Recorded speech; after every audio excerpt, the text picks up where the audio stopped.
WTGX FM 93.1, your NPR station in the Virgin Islands. Good morning. I'm meteorologist Russ Furley with your WTJX local forecast. This is Tuesday, the 7th day of October, and we should enjoy a quiet day today. Partly to mostly sunny skies on the way. There's just a small chance of a shower. High temperatures 89 to 93, east to southeast winds at 10 to 15. Overnight tonight, we are looking at partly to mostly clear skies. Again, small chance of an overnight shower. Nighttime lows 78 to 82. Tomorrow, sunshine, partly sunny at times, temperatures 89 to 93 degrees. And it looks like a few isolated showers again tomorrow night. Spotty showers Thursday with highs near 90. Rip current risk remains elevated. We are watching a strong tropical wave to our east-southeast.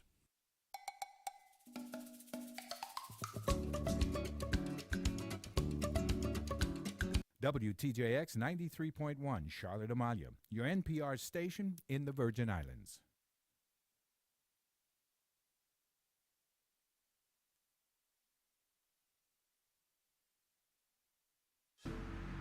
The views and opinions expressed on Analyze This are entirely those of the on-air participants and do not reflect those of the station's board, management, staff, or underwriters.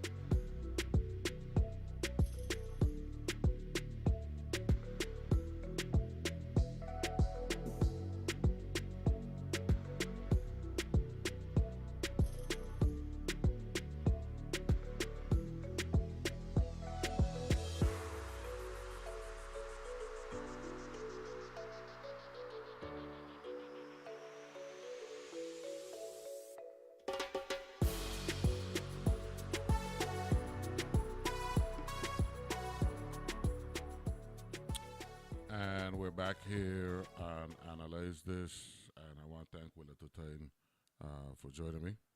Number one, we were talking some playoff baseball and then a little politics towards the end. Now we're going to transition. It's my understanding that October 5th to the 11th is Fire Prevention Week. We got the big shots from the fire service and emergency management, emergency medical services joining us here in the studio. Let me start to my left. Fire Chief Klebert Titus. Good morning, sir. How are you? Hey, good morning. Good morning. Good to see you, man. Hey, good to see you. The same thing here. Childhood friend from back in the day, right? Way back in the days. Gallows Bay, you know what I'm saying? Parry Ground. Got his speed up on the hill. Yeah, man. I present your brother Andre. Yes, sir. In the talent club with my father and all that good stuff, right? Yes. So good to see you. Mr. Brian. Yes, good morning. Introduce yourself, man. EMS Chief Robert Bryant, Virgin Islands Fire and EMS. Pleasure to be here. Good morning to you and your listening audience. Good thing. I'm here on behalf of our director, Antonio Stevens. Mm-hmm. And, he said make sure to get the message out. Yeah, man, without a doubt. Chief, you've been in the fire service how much decades now, man? How much decades? Only 3 decades. Right? Only 3? Only 3. Only 3? Yeah. Talk about that journey, joining the fire service and the changes and all that good stuff. You talking 3 decades? You talking 90s? Back in the 90s. Back in the 90s? Back in the 90s, I joined back in 1995. Mm-hmm. Came up through the ranks. Yeah. You know how it is. What's the biggest difference between the fire service in 2025 compared to 1995? In 2025 to 1995. In 2025, we move forward to merging into fire and EMS. Mm-hmm. Right. So now we're both VI fire emergency medical service. Back in 1995, we were separated. That's the biggest difference. That was a big difference. Yeah, that's interesting. Now, 95 pre-Maryland or post-Maryland? Pre-Maryland. Pre-Maryland. Yeah. Now, and we've had on St. Croix, Maria. We had Irma Maria. Yeah. Irma was more of a direct hit, St. Thomas, St. John. Maria was us, right. A little bit to the south, but because the northern quadrant of the storm, we got a lot of rain and all that stuff. You know something I want to ask you before I get to Chief Brian? What was it like as a firefighter in the Virgin Islands looking at the tragedy of 911 and the love that the New York City Fire Department got, because it appears that in looking at it, and I could include myself in that, we didn't have the requisite appreciation for fire services and the fire department until we saw what happened with 911.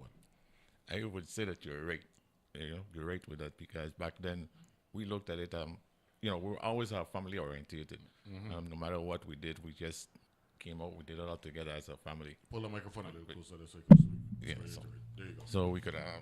So we stayed as a family, and we continue working as a family, a close knit group.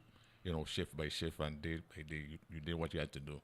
Well, when 9/11 happened, we really saw the true knit of firefighters and EMS and police. The whole emergency community getting together and doing what they had to do.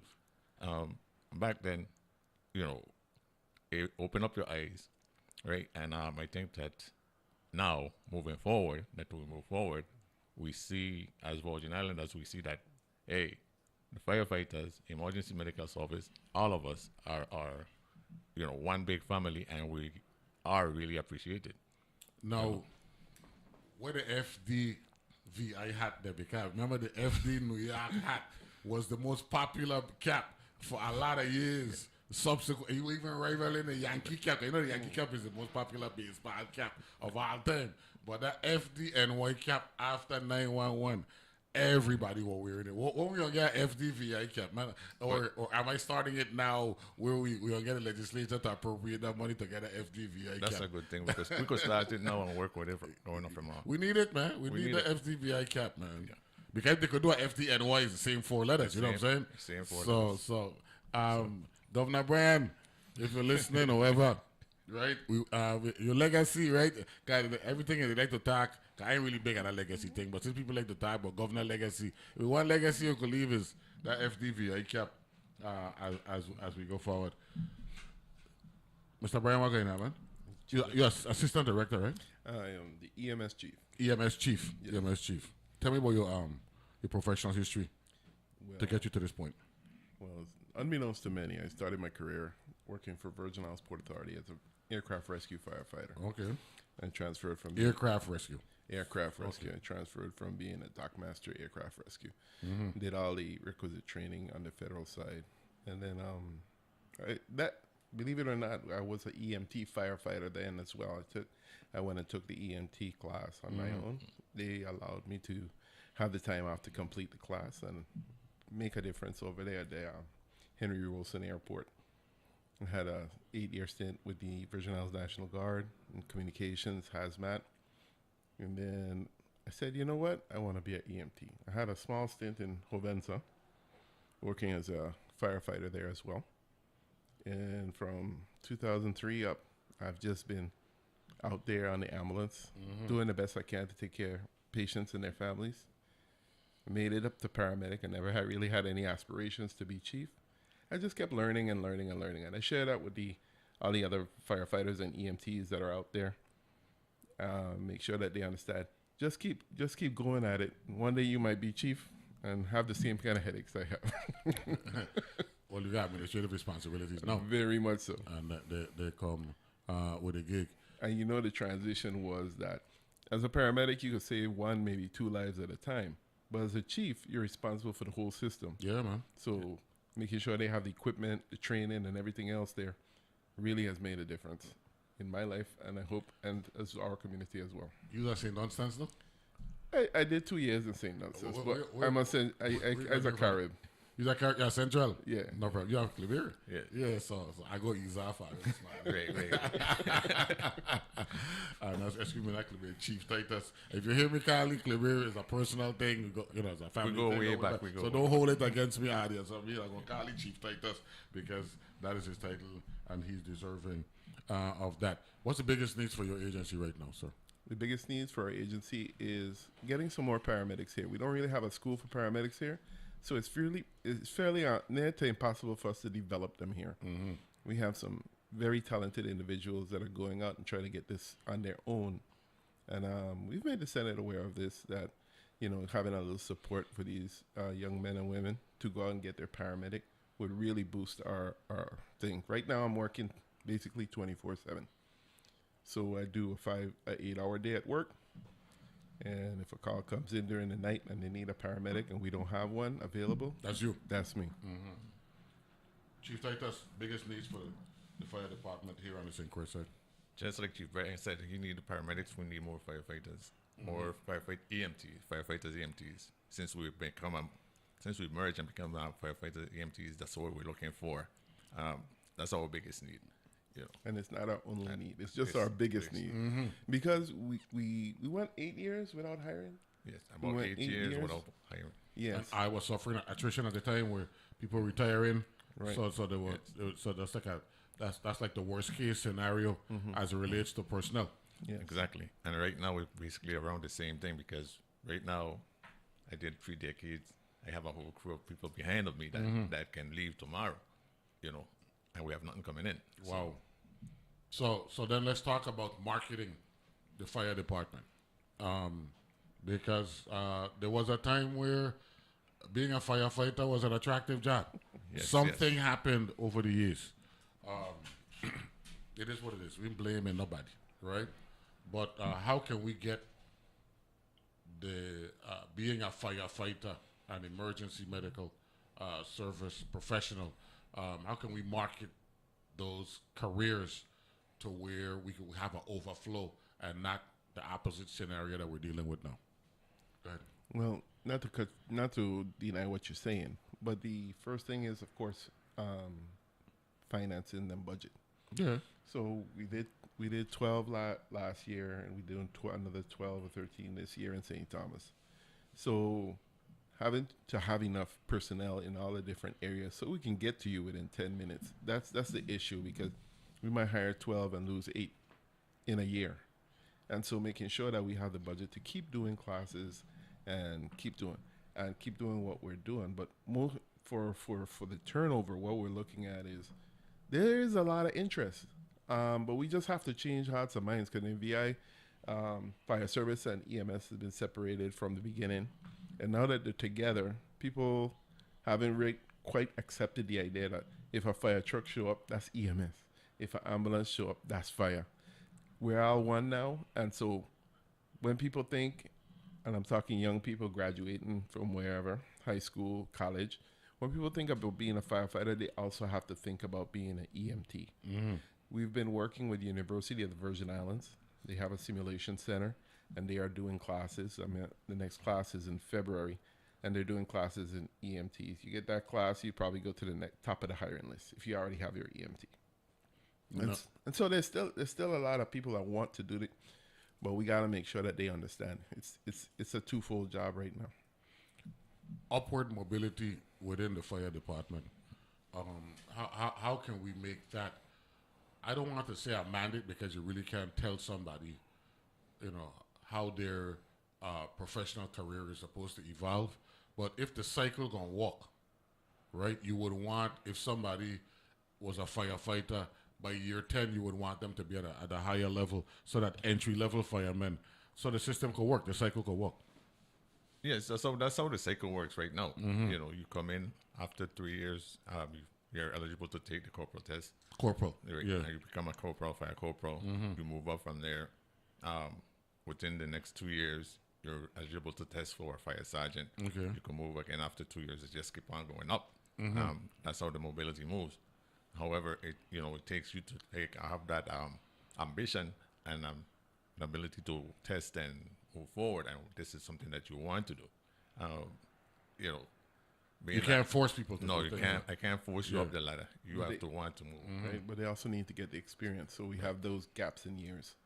So we don't want you just come in, never fight a fire, and promote to corporal or promote. No. So you have to get those years in when you're actually fighting fires and taking care of the public in emergency medicine as well. So once you got those two together, you lock it in and you keep studying. The things are endless. How many stations we got on St. Croix right now? 4. 4. Four Cotton stations. Valley, Cotton Valley, Richmond, Grove, Grove, and Frederickston. and Frederickston. It's always been like that? It's always been like that. Yeah. It's always been like that. Right now we're in the build out of not Frederickston, but Grove Station and Company. but there's a little delay. Everything. Which one is the Seals? Seals? That's Seals. That's Grove. That's Grove. That's Grove. Okay. Yeah, Seals. And the one in West. And the one in West is F Company. That's F Company. Yes. Okay. We also have a temporary ambulance station right off of Jovenses. We call it Cottage, Estate Cottage. Cottage. Okay. And we dispatch our Oh yeah. ambulances. Yeah. Okay. And this is That going a long way. on the eastern side of the refinery. Right. Yes. You pass that first before you get to the refinery, right? When you come down Schuster's, you pass Schuster's Road. Right. Yes. That's Cottage there, right? No. No, That is one. Cottage, the area. Yeah. On the right hand side. Yeah, On the yeah. right-hand On the side, right hand closer. side, correct. closer to Where the home. homes there. Where the executive homes was, right? Right. Yeah. Closer Okay. to a Home Depot, Yeah. really. Yeah. And So- that's a big change. It was Fig Tree, Yeah. Cottage, and then Blessing, Then right Blessing. up on the hill. Okay, Right. good. But we're located more up by where that's Vivo. Yeah, by Vivo. by Vivo. By Vivo, okay, Yeah. okay, yes. That's on top of the hill. On top of the hill. Top of the hill. Okay, good. And St. Thomas, we got Dorothea, right up on top of the hill. Dorothea, Fortuna. I know you're in St. Thomas. You know what I mean? What But- you back with? But, No, you go ahead. but the audience, just to keep them honest, just to keep my audience honest, right? We got the Omar Brown in that's what Polybog. That's what we call it there by high school. Yes. High school, right? Mm-hmm. Dorothy up in the hill. You got one down in West. Or Dorothy is the one at the handle West. I think that's Dorothy. I know you got one in Dorothea. 2-2. Right. Go on That's the to- one that handle West. The one at the handle West is Dorothea. Yeah. Right, and then you got the Omar Brown in Charlton Mali, 2-2. Fortuna. That's the one in West. Yes. That's the one in West. Fortuna down in West. So it's 4 over there, and then you got 2 in St. John, right? Two in St. Two in St. John, right? So it's 10 territory wide. Yes. Okay, good. Just I want the public to believe we got the fire chief and St. Croix and all that stuff there that we, you know what I mean. So I want to make sure I get it out of the way. Fire Prevention Week comes with a number of different events. Yes. Doing things. Yes. Talk a little bit about those. Well, Right. for the most part, we really want to get the message out. It is a theme this year, and it's about lithium-ion batteries in the home. Okay. And making sure you're safe with them. Because what's happening is, of course, if you've been around rechargeable batteries for a while, you had the nickel cadmium and these other types. And they have to make sure the chargers are different. You got to make sure you dispose of them properly. And a couple other things that we want to make sure that those things aren't creating home fires. In events, we've already had a church service. St. Croix went down to Victorious Believers, and we got some great messages. Yeah, man. Oh, yes. And first 2 days, we're basically doing school visits. We have open houses going on. And then the major thing that we want to make sure we appreciate our firefighters and EMTs this Friday. So we also have on Wednesday. Wednesday we have a motorcade. Okay. Christiansted Fire Station to Fredericksted Fire Station. So if the public is out there and they're listening and hear all the lights, sirens, and Center Line Road all the way down. Center Line Road all the way down. Okay, that's good. Right. That's And- good. You know one thing I like about you guys, man? I actually love it. I don't support the firefighter them when they lose family members. Yes. And this is historically. You know what I'm saying? As fact, recently I started Jonathan, right? Jonathan Yes. Caggins, right? And I just find that to be so heartwarming. And it really shows that we're a small, close-knit community. And we just need to be more consistent with it. You check what I'm saying? And that to me, just to say like when a family member passed, and not a fireman, no, a family member of a fireman, and you see the truck them park up outside, that is really moving. So I want to give you props to that. We're talking with the Virgin Islands Fire and Emergency Medical Services. We got St. Croix Fire Chief Klebert Titus. We got Robert Bryan. He is the EMS Chief, right? Correct. Make sure I get that correct. When we come back, we'll talk a little bit more about the safe use of lithium ion batteries, because that's a real big thing in this time of technological advancement here, not just in the Virgin Islands, but regionally, globally, what have you. Be back right after this.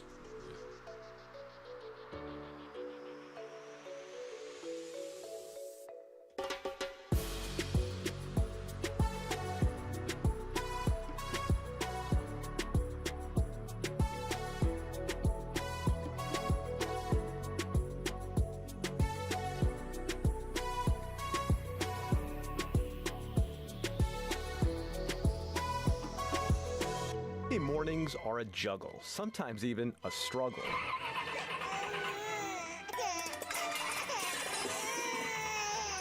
Morning Edition from NPR News eases you into your day and keeps you company through the chaos of a busy morning. Hear interviews that give you context on the day's biggest stories, along with reporting and updates on the latest breaking news.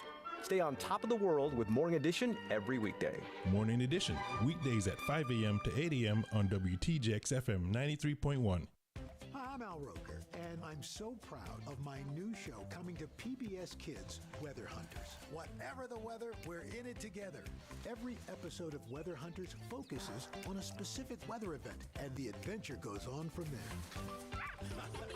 Weather Hunters is my dream come true. Another weather mystery solved. Yeah! Tune in weekdays at 7:30 a.m. and 2:30 p.m. on WTJX TV Channel 12. Human beings have been making music for tens of thousands of years. It brings us together. It has the power to communicate emotions and ideas. It's a profound part of the human experience. Hear the stories behind the music you love and new music you might fall in love with. I'm Raina Duras. Join me for in-depth interviews with artists who are continuing that musical history on World Cafe. Weekdays at 10.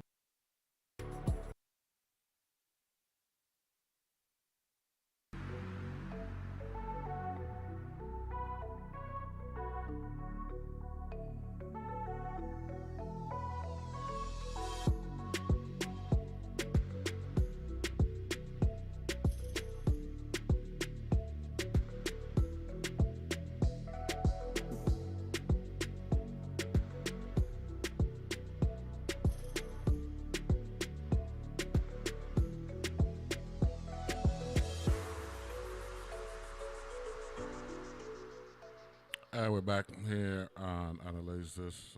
We got Chief Brian and Chief Titus here in the studio, and it is Fire Prevention Week. This is nationwide? Nationwide, right? And how many firefighters we got now on St. Croix, Chief? On St. Croix, we have 93 firefighters right now. 93? Yes. If we were to be perfectly complemented, what would that number be? Based on your history and knowing the terrain and all that stuff.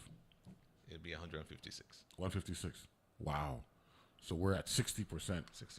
Of perfect complementary personnel for fighting fires. So that means overtime is a big issue in your agency. It has been. Wow. Wow. And Chief, Chief. I'd like to add that that's in addition to doing EMS response. Yes. When it was those big numbers, we were fighting fires, and now we're fighting fires and emergency calls. Emergency calls, car wrecks, rescues. Basically, we're just about fighting everything that there is out there. Right. Mm-hmm. And we usually see the impact when we have a big fire. And you see firefighters, how long are you going to fight the fire before you get breakdown and wear and tear and tiredness? And that's when you really see it come out. And so we don't want there to be a fire, but we know we have hurricanes on a regular. And having that manpower to clear roads, get to people and rescue them really is important, as well as providing medical care for those that need to get to a hospital. Interesting. Let's get back to recruitment. What are we doing? How are we going out? Because if we're at 93 of 156, right? Let me use 90 and 150 just for that, for the purpose of discussion. And is there a concerted effort to fill that void? Because that's 40% that you're missing. I mean, you're at 60% of what you need, man. You know what I'm saying? That's a big void, Chief Titus. It is a big void, right? But we constantly been recruiting. It's become a little harder for us to have people come in, because since we've merged, we've started a program where you have to become an EMT first, and then get into the fire academy. So that's kind of a little tough for certain. That's a people. prerequisite. That's a prerequisite Okay. right now. So that makes it a little tough for some of the, the younger folks who really want, some guys want to be firefighters only. And at this point in time, we're not doing that. Mm-hmm. So I think if we do get back to just being firefighters only or EMTs only, but, we might get to the 156, but we need to, work on what we came up with at the merger. So once we integrated and went from there, it kind of dwindled the numbers down. So it makes it a little tough. Okay, so there was some factors, there's some variables that impacted. Yes. Why we're at where we're at now. Yes. Okay. Good. I want to add to that. We start recruitment from like 3 years old. When those kindergartners come, and we make sure that they could see what we do and see the equipment. When we have open houses, when we go to schools and we participate in job fairs, we recruit from 3 years old. And we have firefighters that one day when they were young, 4 years old or whatever, they saw that fire truck and they sit in their mind, that's where I want to be. And if that's what you want to do, we're here. We can train you as long as you're willing to put in all your effort. When you look at it, Neville, even to when right now we have our youngest firefighter, EMT right now, just graduated out of the class a couple months ago, is 18 years old, straight out of high school, right? We have our junior firefighter program, which helps pull them in also. So, the interest has to be in that person, but there is opportunities out there to move forward. And we are, as you know, hiring females. And once upon a time, we didn't allow females in it. Females can be in the fire department. I mean, we train them up and they have to do the same thing that their male counterparts do. And that's why we don't say fireman. Sherry McIntosh used to work with her, right? Yeah, Sherry McIntosh, and she retired. Yeah. We had some great firewomen over the years here in the Virgin Islands. We did a cell phone time now over the last cell phone take over about 25 years ago. That's it, around 2000, just shut off, and now it's no longer a luxury, right? People can't live without the cell phone. Matter of fact, we want to know how did we survive without cell phones and all that stuff. But with that comes with the battery chargings and all that stuff. And the focus this year is a higher attention to detail with respect to that. Break that down, if you will, Chief. So, alkaline batteries are still around. We still have nickel cadmium batteries, and now we have lithium ion batteries. These eventually get mixed up. Younger kids may not know, hey, this don't go in that charger, or the old alkaline batteries, they used to leak and destroy electronics and things like that. The newer batteries are no exception to that. Most of them are dry, but you still want to make sure that they're disposed of properly. They don't go in the wrong chargers. We don't overcharge them. We really have to pay attention to it because when these things actually ignite, it's real hard for them to ignite, but once they do, it's like outing an electric vehicle. Those things burn so hot and so bright that it takes a lot of effort to out them. So we want to make sure that, we don't be keeping these things around forever or mischarging them, and we dispose of them properly. Waste management could tell you about that. You have to be very careful about what gets into our landfills. Next thing too is people should always be aware of just actually charging the phone, because if you actually, when you feel the adapter, you can feel the heat. Yep. You check what I'm saying? So talk about that. That comes back from overcharging and stuff like that. You overcharge the lithium battery. It's fully charged. So what is it going to do with the excess charge? Return it back to the charging base, right? So it ends up becoming, you find out that your charger is hot, overheats. It's sitting someplace where you have your clothes or something close by, heats up. It takes a little while for it to heat up, and it goes from there. So we really got to be careful with it, especially like Chief Brand said, we go into the EV vehicles. That's even worse. You put them out, they ignite right back. So it's nothing you could do with that EV vehicle really, other than just basically let it burn. So as technology moves forward, we just got to continue to try and keep up with it and learn about it. What's the priority needs infrastructurally for your agency right now? Need more trucks? We need more. We need the buildings to be. The buildings? Yeah. Okay, need the facilities. The facilities. Yeah. You know, we have a lot of our facilities that really needs upgrading. Yeah. And they're old facilities. They're all old. I'm just being candid here. Yeah, they're all old facilities. But that don't mean that we can't reinvest in them and reconstruct them though, and retrofit them right going forward. So we've been reinvesting in them and retrofitting them. But however, there are programs that pays for these stuff. And if if they're coming and doing walkthroughs constantly and saying, we are gonna pay for this building to be retrofitted or built out, it takes that finance part to get it done. So, and they are old buildings. And like I don't tell people all the time, it's just like old buildings, they are what we call them, old, right? No matter how much you are, it's just like a human body. No matter how much makeup you put on a human body, it breaks down. It's still breaking down inside. So you could make up the old building as much as you want, but it's still an old building on the inside. You could paint it as much as you want, but it's still an old building on the outside. Correct. Lipstick on a pig thing, right? Yes. Still a pig, right? Yeah. That's interesting. As a fire department, right? Are you also got to be concerned about infrastructure, roads, guts clearing, and all that stuff, right? That's a critical part of the deal, isn't it? I think one of the biggest needs, for fire prevention, is making sure that we have hydrants that are effective. It takes a lot of effort to replace a lot of these hydrants. It's one of the things that, we end up spending a lot of time running back and forth. We had a big fire for the dumps and stuff like that. Making sure you have a hydrant nearby is one of the most important infrastructures for firefighting, that we don't have to run 3-4 miles down the road to get a refill.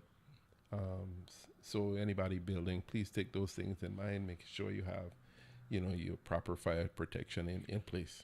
But let me ask that, since you went there, how do we go about making sure that infrastructure, fire hydrants and all that stuff, are where they should be? Is there a frequent checking of that infrastructure so that we know that, when the worst case scenario presents itself, that we have access to the water that we need and the firefighters? Yes, we have our prevention unit that goes out and makes sure that we does all those inspections and check that all the hydrants the hydrants are working properly, that the businesses are in compliance of what they need to have for smoke detectors, smoke alarm, fire system alarm, safety alarm. And we do work on that. So if you don't pass the inspection, you can't continue. What other agencies work hand in hand with? I know the police department, public works, right, for obvious reasons. DPNR? Yes. Yeah. Talk about the relationships between the fire department and these other agencies, because it ain't just about safety. It's an infrastructure requirement that's required in order for you to effectively provide that service on behalf of the people. Okay, so there's a lot of departments that we work cohesively with through using VITEM and the Virgin Islands Territory Emergency Management Agency. Public Works, for one, WAPA, to make sure we can deal with arcing poles, making sure that we could have enough water to refill our tanks and stuff. We also work with helping to clear the guts. We always out there making sure some of the streets are clean for certain events as well. We also work hand in hand with the hospital, Department of Health on the EMS side to make sure that, we have good billing and good record keeping, as well as good standards of care. So all of these things come together and we meet regularly. Director Joshin does a fantastic job making sure that we coordinate and we talk often about, what concerns we have and what issues we can either fix or improve upon. Now, we've been dealing with this sargassum thing for about 15 years now, Chief. And they said that, but I've learned it on this show, right, that, you got a lot of elements and all that stuff inside the sargassum, and when it build up and all that stuff. Is that a fire issue? Is that a safety issue as well that I ought to keep an eye on? Because the build up could happen on any shoreline, right? Like we know it's real bad up there by Divi, right? I know we had a situation here at WAPA a couple years ago that actually the governor actually had to declare a state of emergency. Talk a little bit about that. I'll let you Fire talk about that because I figure that's more on the health side. Fire-wise, So there is a health concern when it builds up, that it builds up these gases and people that if you breathe it in, it can cause health effects. I believe the true emergency had become when it was affecting WAPA's water intake for the desalination plant. Correct. Of course, we want to make sure people have clean water as well as running water to begin with. So it hasn't been too much of a health concern because it's been moving and we haven't had as much build up as when we had that emergency. But it is something that VITEMA keeps an eye upon. If cleanup is necessary, I'm sure they will mobilize Public Works and a few other agencies to make sure it's taken care of. And we work very closely with the Department of Health. Commissioner Encarnacion has been very plugged in on that as well. Hurricane season, is there an additional level of heightened awareness and responsibility with the fire department during that June 1 to November 30th window? yes, so there's a difference of regular day-to-day compared to hurricane season. Hurricane season, we always prepare for the worst and expect the best. Okay. So like last year when we were dealing with Ernesto, which was a lot of rain and all that stuff, and what have you. What's the biggest concern for the fire department when we have one of those storms? Because storms are a combination of wind and rain. Sometimes a storm might have more wind than rain. Another one might have more rain than wind. In that case, with Ernesto, with all that water, what were you looking at when you're coming outside? Because that rain come down, I think it was like a Tuesday night, right? And then by Wednesday, it was clear. It was one of the weirdest storms that we ever dealt with. Yes. So we try to make sure that that the public is safe completely. They stay off the roads and stuff like that. The more the people stay off the roads, it's better for us. This keeps us from having to put our firefighters and EMS personnel at risk. So we just make sure that the public knows that we have sandbags. We get the sand out there, get it to them, get them working. Make sure that they're safe, secure, especially the elders that cannot get out there and shovel sand for themselves. But that's what we do basically. But so you're saying during the hurricane season, there's a ramped up level of awareness. There's a ramped up level of awareness, ramped up level of manpower. So we try to double up the shifts and make sure that we have enough people there at the time. And there's an EMS component to it as well. Yeah. Pull that microphone up. Yeah. So every hurricane season, we try to stockpile medical supplies. Yeah. And so we try to get our orders out early. So we know that if a storm hits and the ports are closed, we're not going to be able to get in our equipment, our supplies, our medications and things. So we always have to make sure that we have enough supplies to last us a while. Irma and Maria taught us that it could be weeks, months before real help shows up. So we have to be able to stand up on our own. When cruise ships come into port, do they reach out to the fire department and all that stuff? Because they're taking on a significant increase in population in a small area, a town area, right? Is that something that the coordination with the agencies and all that stuff? That is a coordination with the agencies. When the cruise ships do come in, we make sure that we're there and prepared for that fluctuation of people coming in. That's what we're talking about. It's Fire Prevention Week nationally here in the Virgin Islands as well, and we got St. Croix Fire Chief Klebert Titus and EMS Fire Chief Robert Bryan here in the studio. We'll take a break. Be back right after this.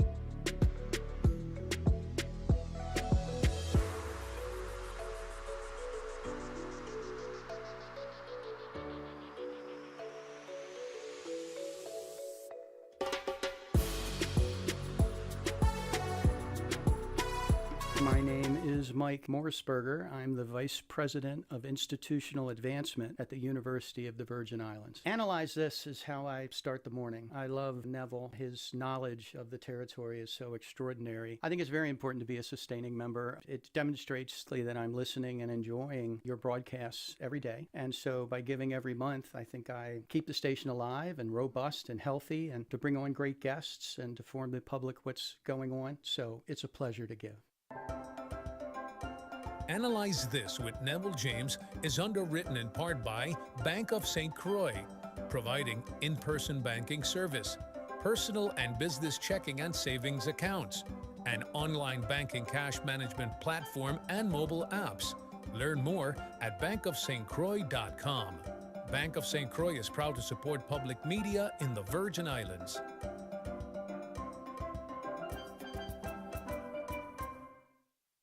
He said that black smoke was constantly coming out of the burn pits 24/7. And my reaction to it was like, wow, that doesn't sound very safe.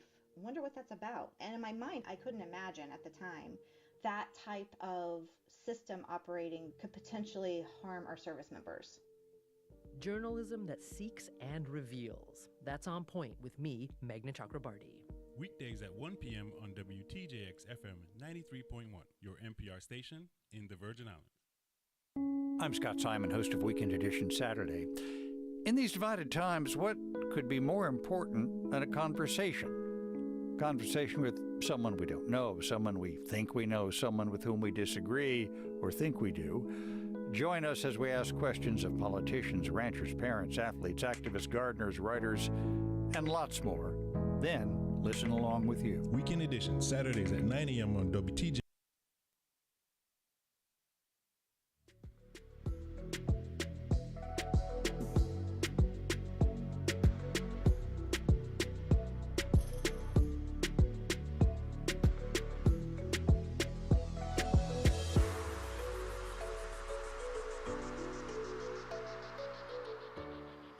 And we're back here, Analyze This, and we got the leadership from the Virgin Islands Fire Department here in the studio. We got our EMS Chief, Robert Bryan, and we got the Fire Chief, Klebert, Titus. Klebert, who's your baseball team, man? New York Mets. The who? The Mets. New York Mets. So you lucky I don't lose already. I had a problem with Ayo this year, worse than with Boston, and all. Yes. Yeah, Ayo went and get Soto for all that big money. Let Soto use us and sign that big money with Ayo. But the fact that Ayo get knocked out early, that was a little consolation. You know what I mean? So it's good. Chief Brian, what team you the back, man? I'm gonna tell you honestly. The last 4 years, I haven't even been able to watch a game. Bro, growing up, who you used to root for? It used to be Cubs and Dodgers. No, you're not doing well with that. Dodgers still alive. Dodgers doing well. Yes. So we'll see how that pan out. October is baseball playoffs. You know, that's just how it is. You know what I'm saying? Everybody got their month, and we done with that. When you're ready to pass the mantle on, you feel good that you've given your life, your professional life, to firefighting here on St. Croix? Yes, I do. When I ready to pass this mantle off to the next person, you know, I gave it all that I could. You know, and what are you most proud of in your 30 years of being a firefighter here on St. Croix, Chief Titus? The integration. That it happened and then it came into play. Wow. This integration. Wow, I like that. You mentioned something just now about the ports. So, obvious, instantaneous in my mind was your professional career, Chief Brian. Actually, because you say you did work with the ports. Yes. So you have, because of your experience, and it really speaks to the value of experience. Now that you're in an administrative, lead position, that experience over the years helps you in your decision making. Absolutely. Yeah. Absolutely. Yeah. I wish I could turn my 20 years into a degree. I'd probably have a PhD. I mean, there's no substitute for the School of Hard Knocks. And you know, I've learned so much from the people that came before me. I've learned what not to do and what is good to do, what works and what doesn't work. And take, for example, we'll go to the stateside and we'll see something. We're like, yeah, I want to bring that to the Virgin Islands. You bring it to the Virgin Islands, complete flop. Because you have to tailor to the needs of your community. You know, one size fit all. Exactly. Yeah. And unless you grew up in that community, how could you know? And so I grew up in this community, and I think I've always put my best foot forward. I always try to put out a positive impact. And it's come back to me in spades, but mostly I'm proud of being able to affect so many people's lives in a positive way. Chief Titus, when the St. Domingue come St. Croix, I like to tease them about driving on this beautiful flat road we got over here, and they got a mountainous terrain over there in St. Thomas and St. John. Is that an attribute in fighting fires? The ability to navigate the roads and all that stuff? It is an attribute to learn how to navigate the roads. Yeah. You know, I give it up to my counterparts in St. Thomas, and you know, they do a great job over there because they traverse some mountains and some hills there that you know, I won't even take a chance at. No, last year, or either last year or early this year, I saw something up in Gallows Bay. Duca, the firefighter, right? Yeah, Troy Brown. Troy Brown, right? Firefighter Troy Brown. I went up to Gallows Bay. A boat actually caught on fire. Remember when you were working? I was there. You were there, right? Yes. And so I drove up. I was in America. I like to go to Lagoon to get my bearings. It's something about parking up by Lagoon, you know, and up there just serene and nice, you know what I'm saying? So I was going up there, and I saw that, and he told me, Troy told me, Neville, that boat went down so fast. Once that fire started, and the boat got engulfed, and the next thing you know, it was underwater. Yes. I mean that. Do we have enough infrastructure, fireboats and stuff for in that area of fighting fires, in your opinion? No, we don't. Is that something that we should be looking at from a priority standpoint, because we are surrounded by water? We are surrounded by water. We do have a boat in St. Thomas, in the St. Thomas district. However, you know, that's expensive piece of infrastructure. Yes, it is. You know, it's millions of dollars. So wow. And you know, that only not comes with just buying the boat or paying for a boat. You also have to maintain. Yeah. Have a boat captain, have a crew. So that's more money to it. So you know, all of that has to pay itself. So. No, DPNR, they got boats, right? DPNR has their boats, but they're not fire boats. There's a significant difference. There's a significant difference, right? Because if you see the one in St. Thomas, for those who know about the one that we have in St. Thomas, and they see it operate, they can see the torrent on that boat and the amount of water that the boat pumps out. No, you done port facility work. Yes. So you would know about these boats. Yeah, no, I know a thing or two. Yeah. Well, I know you want to be modest and show this mad, but sometimes we go give our people the flowers. You know what I'm saying? So you've done that kind of work. You want to elaborate with respect to the technical requirements when you're talking about a fireboat? So you first have to decide what are you going to do with it. Like for St. Croix, most of our marine activity actually involves rescue, not so much outing fires. Okay. And so, you know, when we have a boat or they hit a reef or whatever, that's what we foresee a real need for, more than firefighting. Investing $2 million into one or two boats burning every year or two is not really economically feasible or a good way to use money. But it's still something. But it is. You wouldn't want, you know, because we had I don't know, me and Klebert, they had a cruise ship that bought over there in St. Thomas. Yes. Angelina Lara, I think the name or something, right? So you never know. You know what I'm saying? You never know. Yeah. So what I was gonna say is, you know, what you really want to do is have something that has a combined use. For example, let's say Port Authority buys a new pilot boat, and they did it in St. Thomas. They bought one that had firefighting capabilities. But you have to be able to manage it as well. So this is why it's so important that our government agencies work hand in hand to achieve the aims and the goals that we're trying to get to, and provide the services that our community needs. You might say, we have a boat, but we don't have an ambulance. So we Correct. have to, I think you're the senator, of course, you know that. Mhm. We have to manage our expectations and put our priorities first. What would you tell the audience, Chief Titus, those who listening, about how we non-firefighters could be more supportive of the Virgin Islands Fire Department? There's a whole lot. For the public, like for example, when the hurricane hit, right? Our love for WAPA and the fire department and the Virgin Islands Police Department goes up tenfold, right? Man could be like the lineman them walking. You see a group of lineman them walking in a particular area. Next thing you know, the ladies coming with food. You know what I'm saying? Make sure they're fed. All of that. That's just how we are, right? I want us to be a little bit more conscious of how critical these support services, fire, the police department, water and power authority. What can we tell the public to get us a little bit more conscious? Well, don't be afraid, man. Be candid. It's not being afraid. It's just there's a whole lot in my mind that okay. I apologize for that. Yeah. Right, that to say, tell the public to be candid about certain things. Just like how you said with WAPA, right? When the storms hit, everybody figures that we ain't got no power. So if I get closer to the WAPA man, or make sure that he's fed, that I gonna get power quicker, right? Yeah.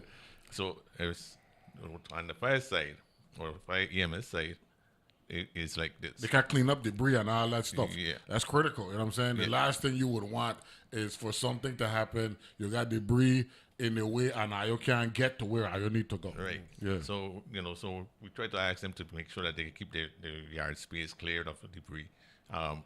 Keep the trash, where it's supposed to be. We got to stay out of our way when we come to do our job, basically. Correct. And which is, if we come in to save somebody's life, you see the trucks coming down the road or the ambulance coming down the road, you want to say, well, hey, give us a break. Let us get to where we're going. Because you never know. You never know. Where we're going might be your place. And that 10 seconds will actually be the difference between saving a facility or a structure. Exactly. Okay. I got to ask some of the public that tailgates us. That's real? Yeah, that's real. Wow. It makes it worse. Wow. Okay. Yeah. Because when you tailgating us, you don't know what's happening in front of us. Because you can't see in front of us. And I could come to a complete stop. We could come to a complete complete stop. stop. Next thing you know, it's a crash. That slows down everything. Exactly. That's a good point. We could dodge somebody. We could be just making a move in the road, and you don't see it, and the person behind, the person in front of you stops. Would you say that the motoring public is, for the most part, respectful when they're hearing a fire truck coming and the siren? Or I still got some navigating to do? We still got some navigating to do. We still have some navigating to do. Some of them pretend that they can't hear. Especially the boom boxers. The ones that have all these big stereos going down the road. So and some of them literally can't hear because they got so much volume going on in the vehicles. Yeah, so wow, that's something we really want them to pay attention to. Keep your fence line free of debris. Trim the trees. Keep them out of the WAPA lanes. That's a big one. That tree trimming thing. One thing my audience really got concerned with is the tree trimming or the lack thereof. You know what I'm saying? Recently, right? And then on the St. Thomas side, and it could have easily been St. Croix, depending on which way a storm moves. Erin really didn't hit us, and there were situations in St. Thomas and St. John where power were out for 28 hours. The fragility of our infrastructure is a big issue as well. So we got to be concerned about that. Make a pitch, Chief Brian, for someone who might want to have a career in emergency medical services. If you have it in your heart to help others and you are committed, we can teach you. We can hire you. But you got to put 110%. All right? It is the greatest opportunity of my life to have worked for different fire departments and Department of Health and now the Virgin Islands Fire and EMS. I didn't think I was going to be chief when I started out 20 odd years ago. And you can take that first step into a rewarding career. There's nothing like when somebody reminds you that you helped birth a baby, or you put out this fire to save my house. We live in an age where material things, the glitz and the glamour is prevalent, but there ain't no match to it. I raised my family on my career. Thank the Lord that they are healthy, whole, and doing well. And if you want a career that is going to just be rewarding to your soul and what you want to do, try Virgin Islands Fire EMS. I'll leave the last word to you, Chief Titus, childhood friend from out of the eastern suburb, literally. The suburb. The suburbs, right? Yes. You know, if you're looking for a career, like I tell a lot of people when they do come in and they sit our interviews and stuff like that, one question that I ask them, you know, tell me, are you looking for a job or a career? You know, a lot of them tell me, oh, a job. That's not what you're really looking for. You're here about the dollars. So if you're not here about the community and what you want to really do, you know, the plan is for you to just move forward and do what you have to do.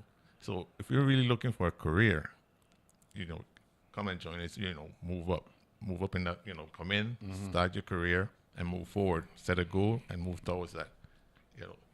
So Motorcade tomorrow. Yeah. Starts at the Christianstead Fire Station. And I'm going to walk our way up to Center Lane Road. And all the way down. And all the way down. You're going to hear the horns and all that stuff? Light, siren, horns, the whole work. Yes, Chief Brian. Yeah, I just wanted to give a shout out. This Fire Prevention Week, I always happy to, you know, reward and acknowledge the firefighters. Today I want to make a special shout out to the fire prevention, the arson and prevention team, both St. Thomas and Croix St. John, for all the hard work that they've put in. Director Antonia Stevens is supportive of all their actions, and they are the face of VI Fire EMS. You see them every day coming to the different businesses and stuff and whatnot. So shout out to them, and as well as our administrative staff. They don't get enough props. They make it all work as well.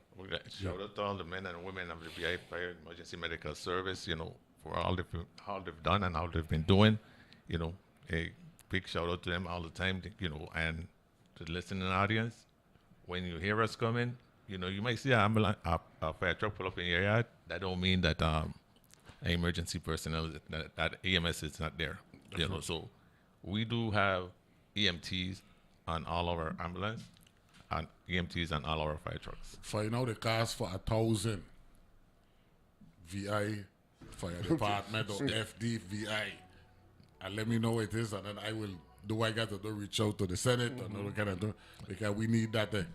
Right? If you got FDNY, you got FDVI same way. And that's a good marketing tool as well. You know what I'm saying? To show support for fire services and all that stuff. Robert Bryan, Klebert Titus, thanks for joining us. Congratulations with Fire Prevention Week. And great show today.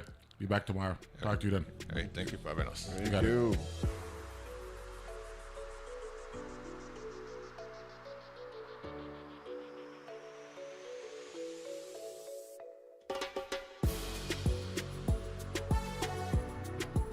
The views and opinions expressed on Analyze This are entirely those of the on-air participants and do not reflect those of the station's board, management, staff, or underwriters.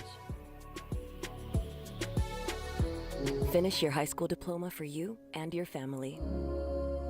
Visit finishyourdiploma.org to find free adult education centers near you.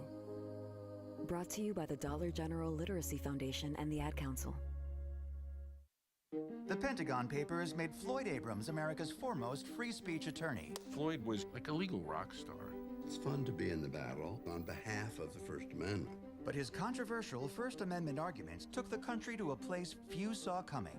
Citizens United is the most loathed case, and not only by liberals.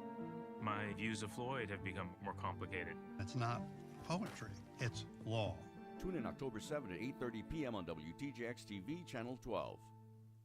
Community is important on our islands. Manifest your support of community by keeping the informative and educational programming that you get from WTJX-FM, your local NPR station, on the air. Show your support by donating at WTJX.org. Good morning. I'm meteorologist Russ Furley with your WTJX local forecast. This is Tuesday, the 7th day of October. And we should enjoy a quiet day today. Partly to mostly sunny skies on the way. There's just a small chance of a shower. High temperatures 89 to 93. East to southeast winds at 10 to 15. Overnight tonight, we are looking at partly to mostly clear skies. Again, small chance of an overnight shower. Nighttime lows 78 to 82. Tomorrow, sunshine, partly sunny at times. Temperatures 89 to 93 degrees. And it looks like a few isolated showers again tomorrow night. Spotty showers Thursday with highs near 90. Rip current risk remains elevated. We are watching a strong tropical wave to our east-southeast.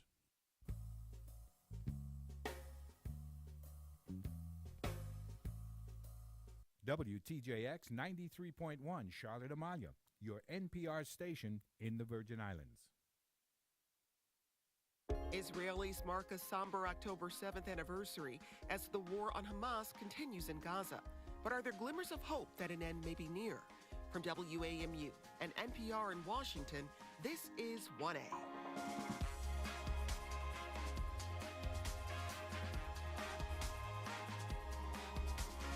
Hi, I'm Jen White. It's been 2 years since Hamas fighters killed 1,200 people and took more than 250 hostages from inside Israel. And more than 67,000 Palestinians in Gaza have been killed since the Israeli military began a retaliatory war. A new U.S.-backed plan has brought negotiators from Israel and Hamas to the table for indirect talks in Egypt. We discuss the plan to end the war and examine what it will take to rebuild what's left of Gaza's decimated health infrastructure. What would you like to see out of a resolution to end the war in Gaza? Email us at 1a@wamu.org. Live from NPR News in Washington, I'm Corva Coleman. U.S. Attorney General Pam Bondi is testifying before the Senate Judiciary Committee. Lawmakers are asking her about controversy and turmoil at the Justice Department. Bondi and her